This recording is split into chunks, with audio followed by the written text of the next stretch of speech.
I can still picture the day I first laid eyes on Olivia. It was in our junior year of high school, and she had just transferred from another district. Her captivating smile and infectious energy instantly drew me in, like a moth to a flame. We became fast friends, sharing countless laughs and forming a bond that seemed unbreakable. Yet, as close as we were, I never mustered the courage to express my true feelings. I convinced myself that our friendship was too precious to risk, and so I buried my desires deep within, content to bask in her presence as a confidant. Time marched on, and we went our separate ways after graduation, each pursuing our dreams and aspirations. But fate, it seems, had other plans. 10 years later, at our high school reunion, our paths crossed once more. The moment I saw her, it was as if a decade had melted away, and we were those carefree teenagers again. This time, however, something had shifted. The spark I had long suppressed ignited into a blazing fire, and I found myself drawn to her in a way I had never experienced before. "Olivia," I said, my voice wavering with a mix of excitement and trepidation. "It's been too long." She turned, and our eyes locked, the world around us fading into a blur. "Ryan," she breathed, her radiant smile sending my heart into a frenzy. "I can't believe it's you." And just like that, we were inseparable once more, picking up where we had left off all those years ago. This time, though, the undercurrent of something deeper, something electric, pulsed between us. It wasn't long before our friendship blossomed into a romance that swept us both off our feet. Within 6 months, I had proposed, and Olivia had said yes, her eyes glistening with tears of joy. Our wedding was a whirlwind of love and laughter, surrounded by friends and family who celebrated our union with open hearts. As I stood at the altar, gazing into Olivia's eyes, I knew with unwavering certainty that this was the woman I was meant to spend the rest of my life with. The first decade of our marriage was a dream come true. Olivia and I were a team, supporting each other's ambitions and basking in the warmth of our shared love. We had our disagreements, of course, but they only served to strengthen our bond, reminding us of the unbreakable foundation upon which our relationship was built. Then, tragedy struck. It was a crisp autumn evening when the call came. My brother, Michael, his voice trembling with anguish, delivered the news that would shatter our world. His wife, Hannah, had been in a terrible car accident. Olivia and I rushed to the hospital, our hearts pounding with fear and dread. The doctors did everything they could, but Hannah's injuries were too severe. She slipped away that night, leaving behind a devastated family and a gaping hole in our lives. In the aftermath of the tragedy, Michael was inconsolable. Olivia, ever the nurturing soul, took it upon herself to be his rock, spending countless hours by his side, offering comfort and support. At first, I was grateful for her unwavering compassion, but as the weeks turned into months, a nagging sense of unease began to creep into the back of my mind. I tried to brush it off, dismissing it as the lingering effects of grief and stress. But the distance between Olivia and me seemed to grow, an invisible chasm separating us from the intimacy we once shared.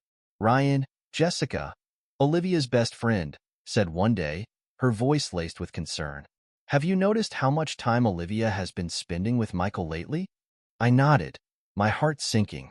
"I've tried not to read too much into it, but—" Jessica placed a gentle hand on my arm. "I know it's a difficult situation, but you might want to keep an eye on things, just to be safe." Her words echoed my own fears, and I knew I couldn't ignore the signs any longer. As the weeks rolled by, Olivia's absences became more frequent, her excuses more flimsy. She would disappear for hours, sometimes evenings, leaving me to wonder where she was and who she was with. One night, after she had returned from yet another unexplained outing, I decided to broach the subject. "Olivia," I began, trying to keep my tone level. "We need to talk." She tensed, her defenses immediately rising. "What is it, Ryan?" I took a deep breath, steeling myself for the conversation ahead. "I can't help but notice how distant you've been lately, and the time you've been spending with Michael. It's raising some concerns."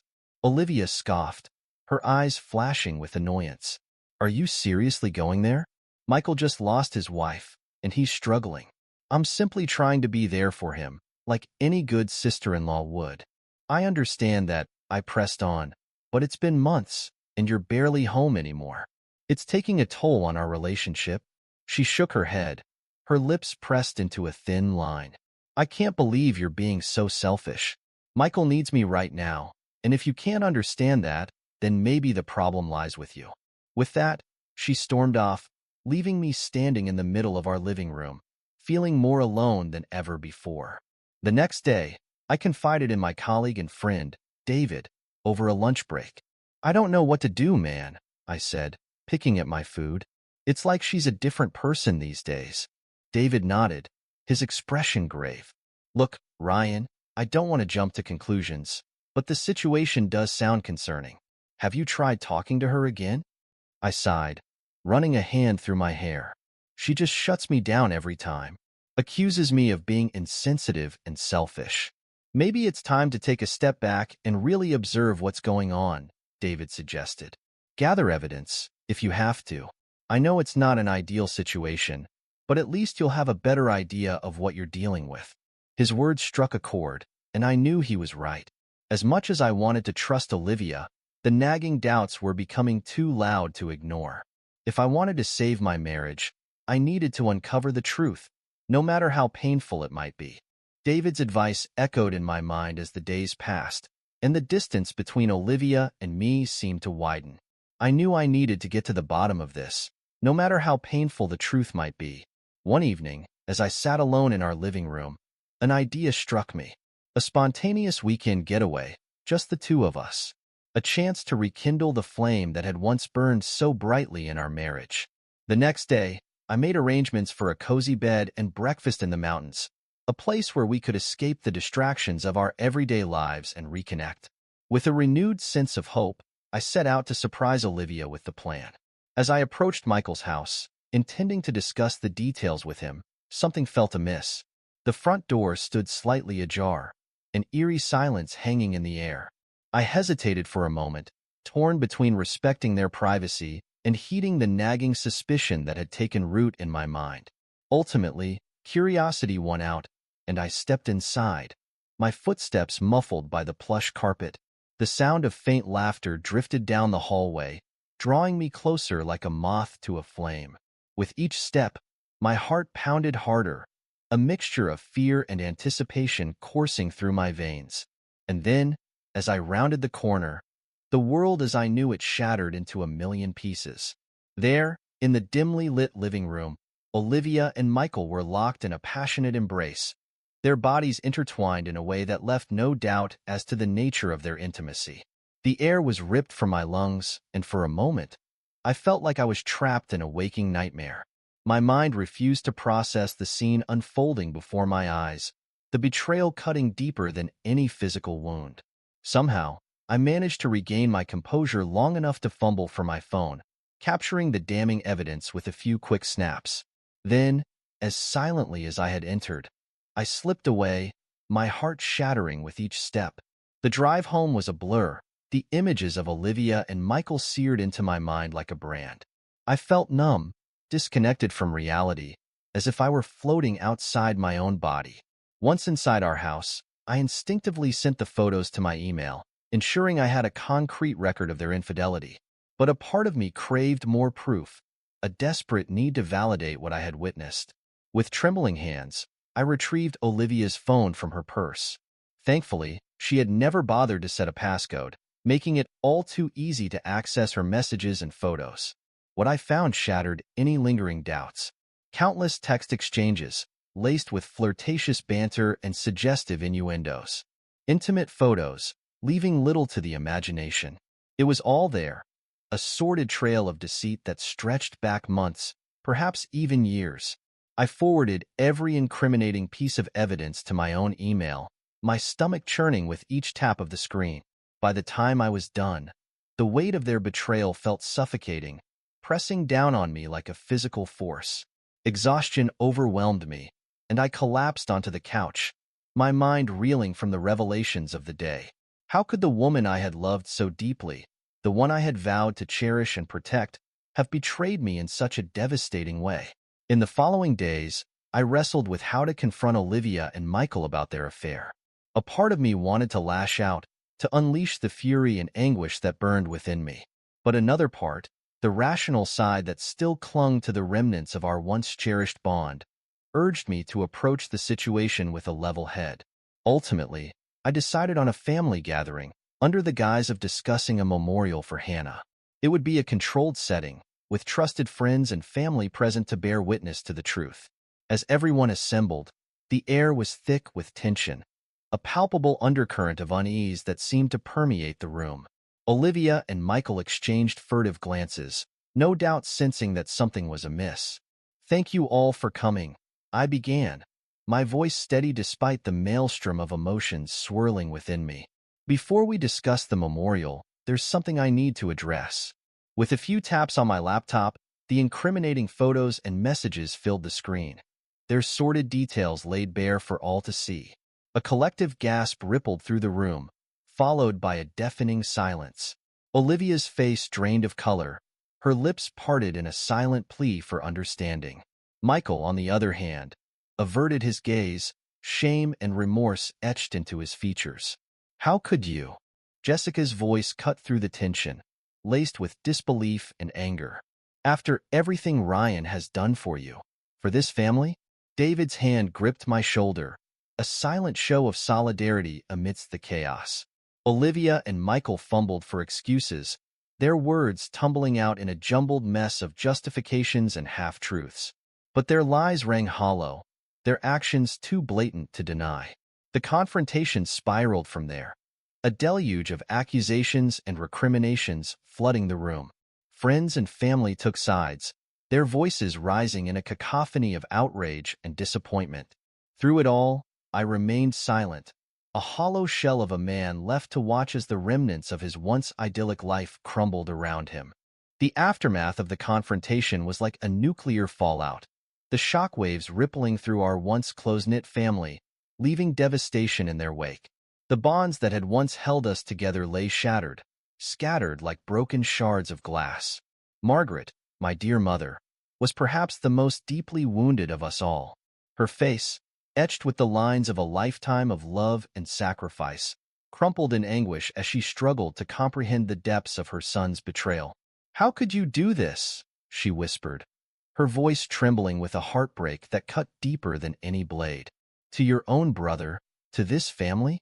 Michael remained silent, his head bowed in shame, unable to meet her gaze.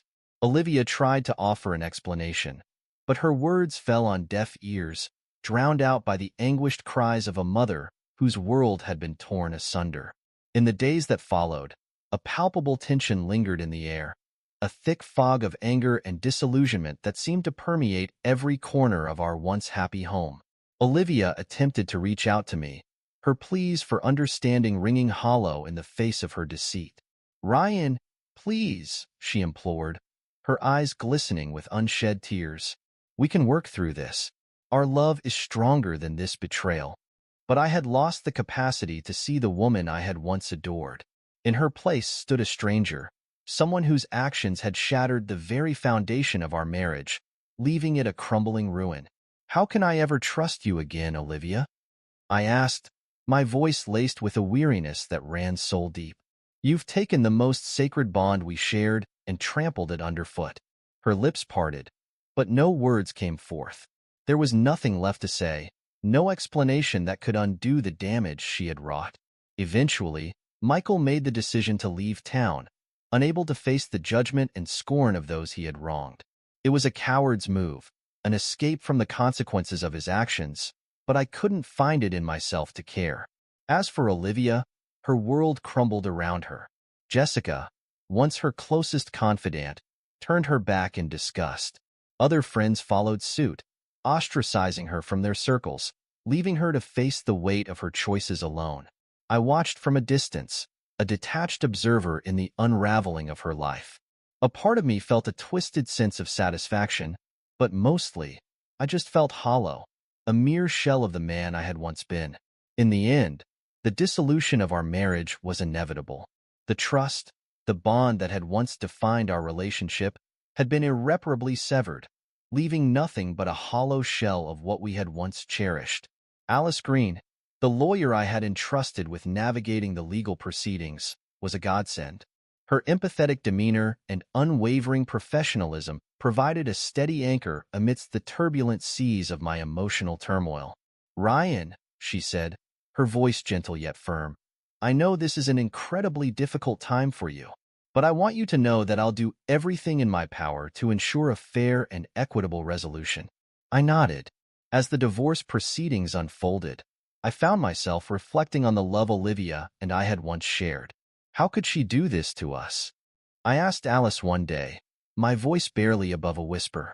"After everything we've been through, after the vows we made?" Alice's gaze was steady, her expression a mix of compassion and pragmatism. "Sometimes, people make choices that defy logic or reason. All you can do is focus on moving forward, on rebuilding your life on your own terms." Her words resonated within me, offering a glimmer of hope. The day our divorce was finalized, I felt a strange sense of relief wash over me. It wasn't the elation or freedom I had expected, but rather a quiet acceptance of the path that lay ahead. The shackles of a broken marriage had been severed, and though the scars would remain, I was finally free to begin the process of healing. This is where our story comes to an end. Share your thoughts in the comments section. Thanks for your precious time. If you enjoyed this story, then please make sure you subscribe to this channel. That would help me a lot. Click on the video you see on the screen, and I will see you there.